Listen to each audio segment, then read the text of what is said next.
With author Samuel Blumenfeld of Boston, author, critic, and astute observer of the American educational scene. Mr. Blumenfeld, I've read your books with great interest, but I'm especially interested in the title of the book now in progress. Is public education necessary?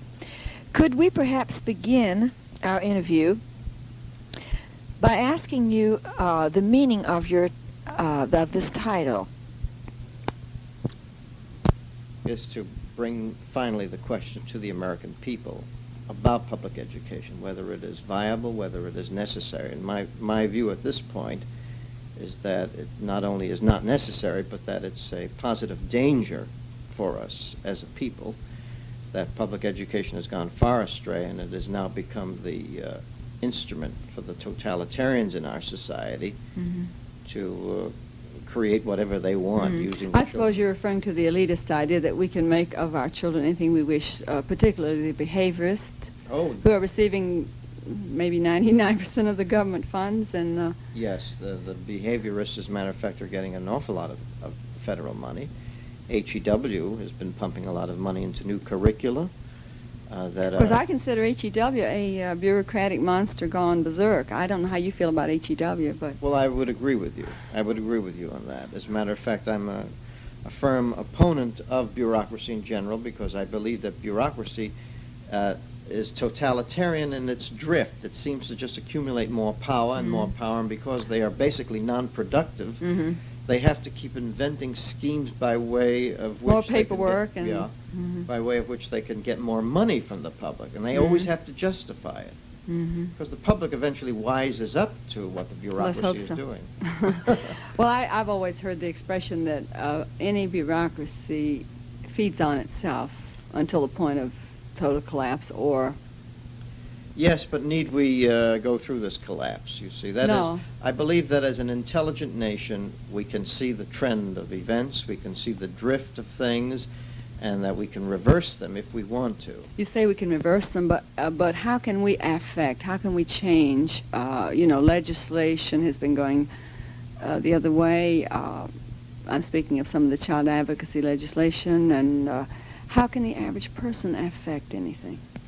Well, the only thing the average person can do is to get together with other so-called average people and to take a stand on a particular Would you say issue. perhaps the first step would be to become fully informed as Yes. possible? Right, and so I would advise them all to read my books first. Oh, yeah. Let's talk about your new book, the one you're writing. Is public education necessary?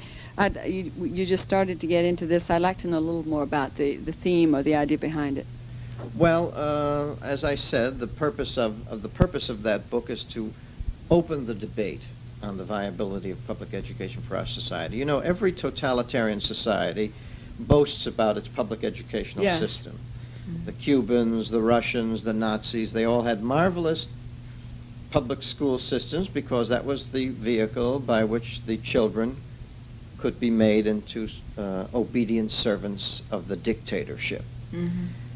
And it's curious that teachers have always been willing to serve totalitarians. They have never had any problem finding teachers to teach children to betray their parents, to teach children to turn them in, to inform on their parents and that sort of thing.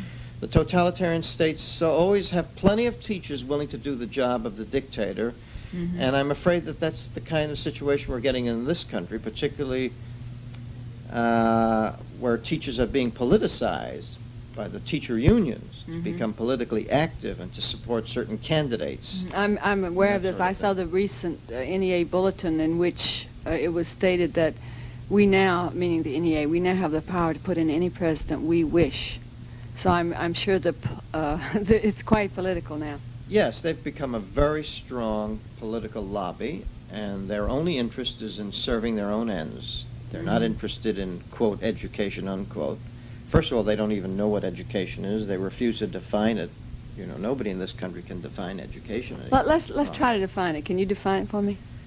Well, to me, I look at education in two parts. There's self-education and there's formal education. I believe that the purpose of formal education is to serve self-education. In other words, Formal education is supposed to provide the student with the necessary skills and tools whereby he can keep educating himself. Mm-hmm. Because every human being is a self-educator. We start educating ourselves as children, because a 6-year-old who gets into the first grade comes to school having taught himself to speak his own language. Mm-hmm. He has learned to speak perhaps 6,000 words on his own. Or more, I would say. Or more. Some people estimate that children, 6-year-olds, have a vocabulary of 10,000 words. And I've even heard a higher figure. All right. Now, if a 6-year-old can teach himself his own language and learn 10,000 words by trial or error, he is not an uneducated human being. He's not stupid, you see. But the minute he gets into the so-called formal public school system, they try to make themselves, they try to give the child the impression that without them the child can never learn anything. Mm-hmm. That education is his means, that is formal education is his means of getting anywhere Well, in the of course, world. that brings immediately to mind people like Jessica Mitford, who went to, I don't think she went to school ever a day in her life. She now teaches I think she teaches in a university in California. There are many great people. Well, Benjamin Franklin, I think went through 2 grades, maybe, of formal education. Shakespeare had no college, and yet hundreds of college professors are still trying to analyze this brilliant man. Exactly. As a matter of fact, formal education has very limited, a limited effect. Mm-hmm. It can do so much, but our particular formal educationists have made it the end-all and be-all of human self-improvement, as if a human being couldn't possibly educate himself. I see. And so they've gone. The reason why they've done this is because they want to make themselves indispensable. Yes. When you have a couple of million teachers who are not doing much teaching but are on the receiving end of a tremendous amount of money that runs into the billions of dollars, they've got to justify what they're doing. This is true. Well, I'm curious about one question. I've researched a great deal since I began this series, but I haven't gotten yet into the research on mandatory public education in other countries. For example, now I would imagine ours was based upon Horace Mann's findings in Prussia back in the 1700s, I believe, wasn't it? 1800s. Yes, our compulsory educational system is based on the Prussian system. Horace Mann visited Prussia and brought back a glowing report. Yes. He wrote a glowing report on his trip, which is known as the 7th Annual Report that he published. And it is more or less the basis of our public educational system. And he was criticized at the time, incidentally, for wanting to adopt the educational system of a dictatorship, of a militaristic of an absolute monarchy, yes, and transplanting it into this country. And he was criticized. He was told that this is not going to make free people. But his answer was, well, if the Prussians can use it to make subservient people, we can use it to make free people. But of course, the founders of our country didn't have public education. And as a matter of fact, our American Revolution took place because there was no public education to brainwash them. In other words, the British didn't have a public educational system getting everyone to agree that the Queen or the King was the absolute monarch, and that they had to live their lives according to the way the authorities wanted. Well, now I just mentioned Prussia. How about some of the other countries? Let's say Switzerland, Norway, Sweden, Italy. How about don't we have, though? I'm being devil's advocate here for a moment. Don't we have some form of compulsory, mandatory public education in most countries in the world today? Well, yes, we have it in most countries today. How can we avoid it, in other words? Oh, we can't avoid it. We don't have to have it, but we have it simply because it seems to be the trend, you see, and especially when the United States does something, everybody thinks that it's good. For example, in the United States, we teach children to read by the look-say method, which I'm sure you're familiar with. Oh, yes. I've tutored many children in phonics, and I enjoyed reading your book, The New Illiterates, and How to Keep Your Child from Becoming One. which All right. I would like to urge all of our listeners to rush out and buy if they can find copies, because it's a very fine book on that subject. All right. Now, we adopted the look-say method in this country, and because we use that method, other countries Have adopted it, adopted it, whether, or you know, adopted- simply because it's American, you know. They figure that anything America does must be good. Of course, that look-say method was based on the premise that we do not have a phonetic language. Is that correct? Well, no, it's not based particularly on that premise. It was based on the idea that you can teach an alphabetic language as if it wasn't an alphabetic language. As if it were hieroglyphics. huh? Right, as if it were hieroglyphics. And the man who invented the method was a teacher of the deaf and dumb. That'd be that school in Boston, the The school in Hartford, Thomas H. Hartford. Gallaudet. Gallaudet School for the deaf. Right, he was the first director of the Hartford School for the Deaf and Dumb. Now, your research led you to this, that he was the originator of the yes. whole word or look-say method Of in the this whole- country. Right. And then he of threw the it out. look-say method in general. It had And never the- been tried Oh, I before. see. And then of course, that was thrown out after 2 or 3 years in that school, was it not? Well, about 8 years. Oh, about 8 years. It was used in Boston. In other words, Gallaudet thought that he could adapt for use by normal children, a method which he had used to teach deaf children to read, and he wrote a primer for normal children on that basis. It was adopted by Horace Mann in the Boston school system and used for 8 years, at the end of which it was thrown out because it was a total failure. And then what happened was that the method became divorced from its origins and entered the mainstream of American instruction, and in that way a method used to teach abnormal children to read is now used to teach normal children to read.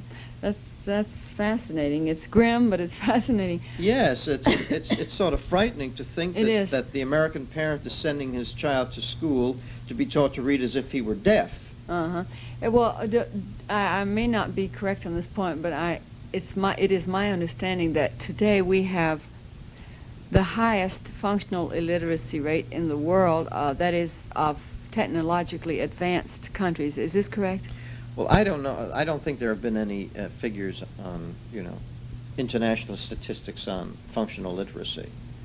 All I can say is that this country itself has a very severe problem, reading problem of functional literacy, that is, of people who can't read above the 5th or 6th grades.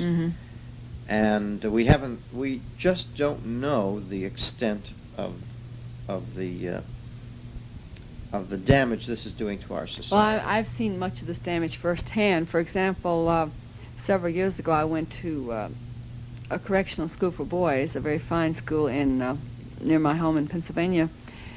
And I was talking with the headmaster and or the director, and he said that there were many interesting studies of a direct correlation between inability to read and frustration over it with crime, drugs, etc., dropouts. Yes, right. You do have a great deal of violence because these youngsters who are frustrated, they live in a society which demands high literacy, but they come through an educational system which doesn't give them the ability to attain high literacy.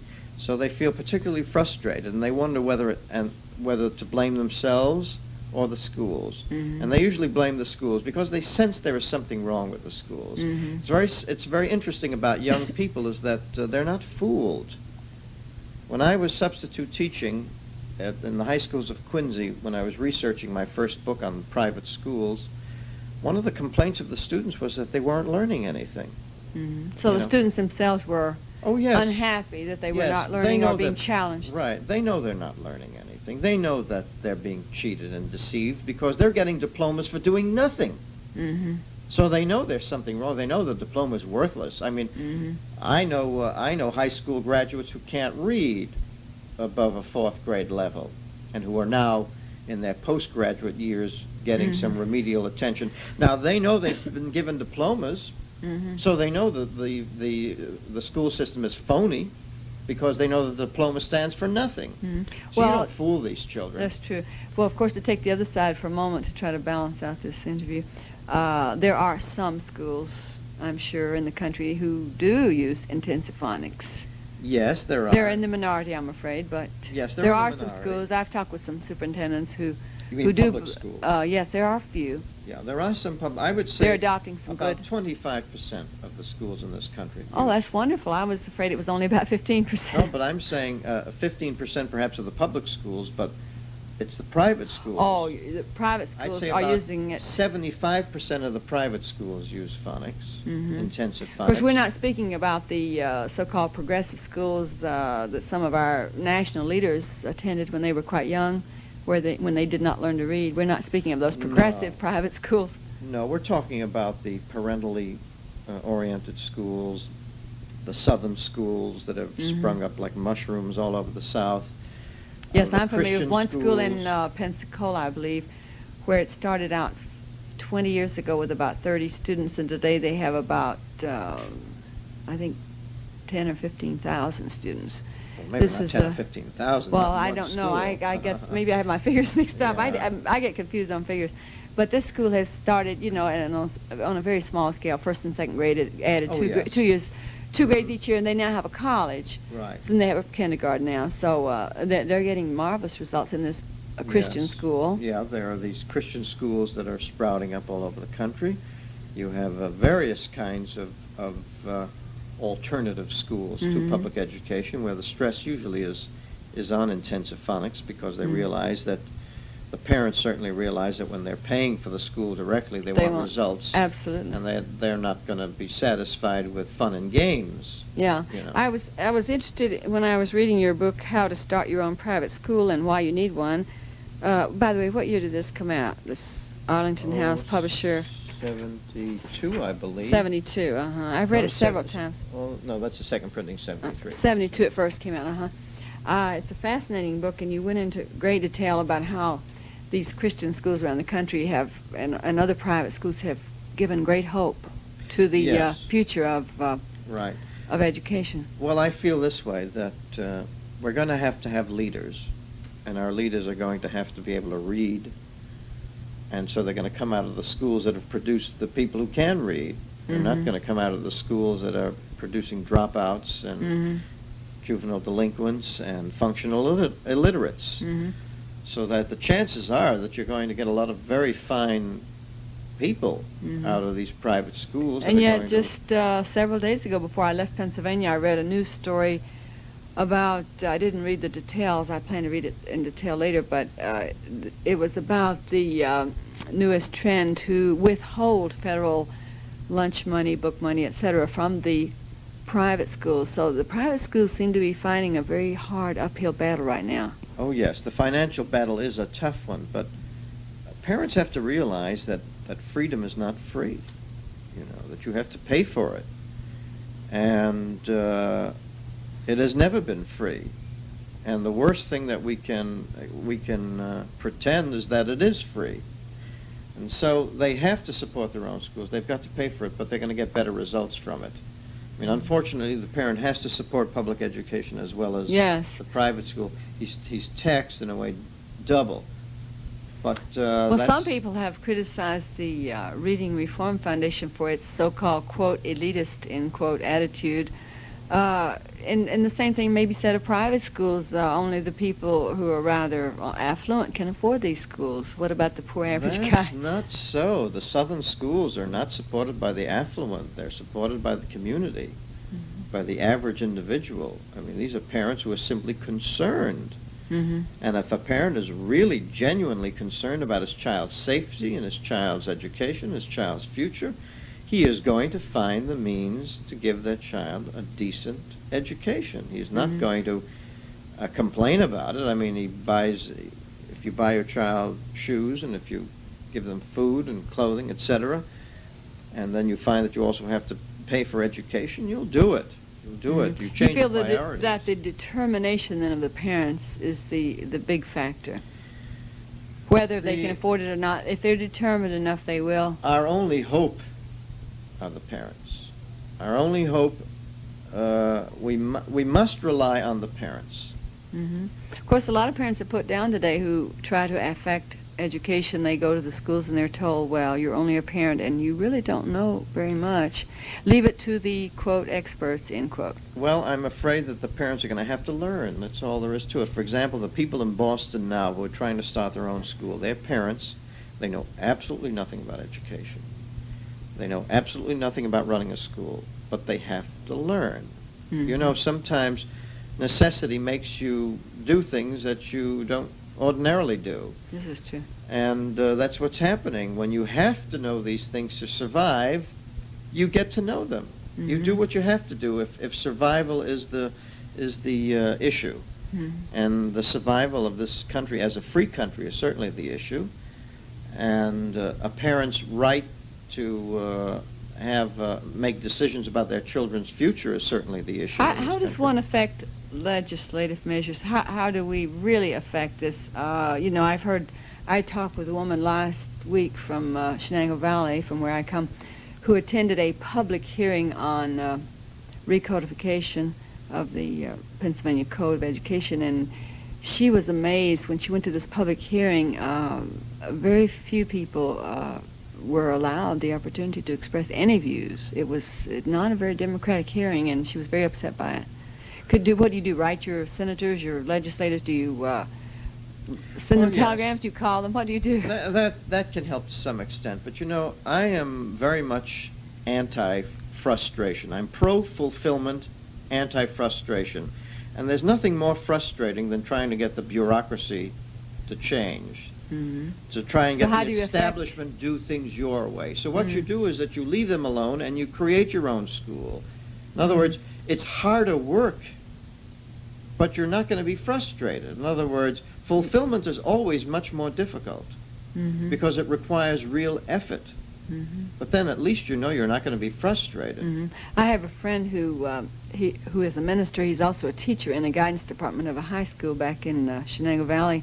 He told me the other day that he felt so strongly about this that he said if it were on the voting ticket tomorrow, he said I would, even though I would vote myself out of a job, I would vote for the abolition of the public schools.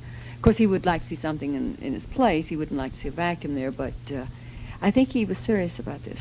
Well, I think a lot of people are serious about it. A lot of people in the public educational system are quite disgusted with it. But, you know, it's very hard to fight something as big and powerful as an entrenched bureaucracy. Yes.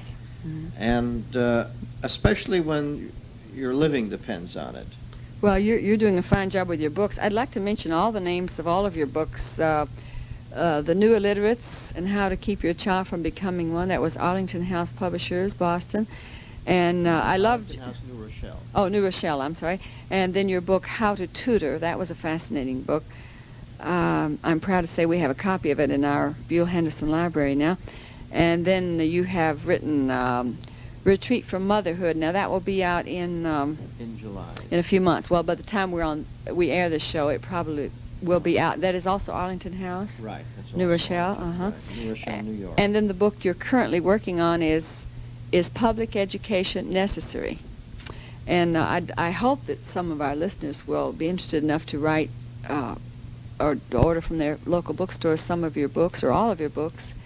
And before we close our interview here, is any particular point we haven't covered? I know we've left uncovered many good points, but can you think of one specific point you might like to end with? Well, the one point I'd like to end with is that the future of this country really is in the hands of the parents of this country, because your educational system is going to determine whether you're going to have a free country or not.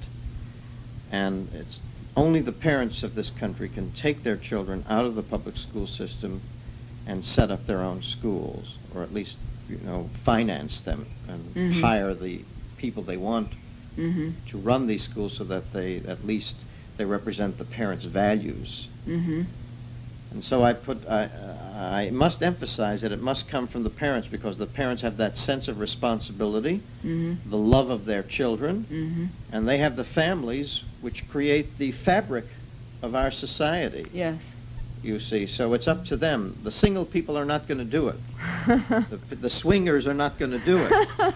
No matter how much liberty they want, they're not going they're not going to preserve this country. It's the parents who are going to have to do it. Yes. I'm afraid they have to take on this additional burden on themselves, but let's face it, it was done in 1776, and it'll have to be done in 1976.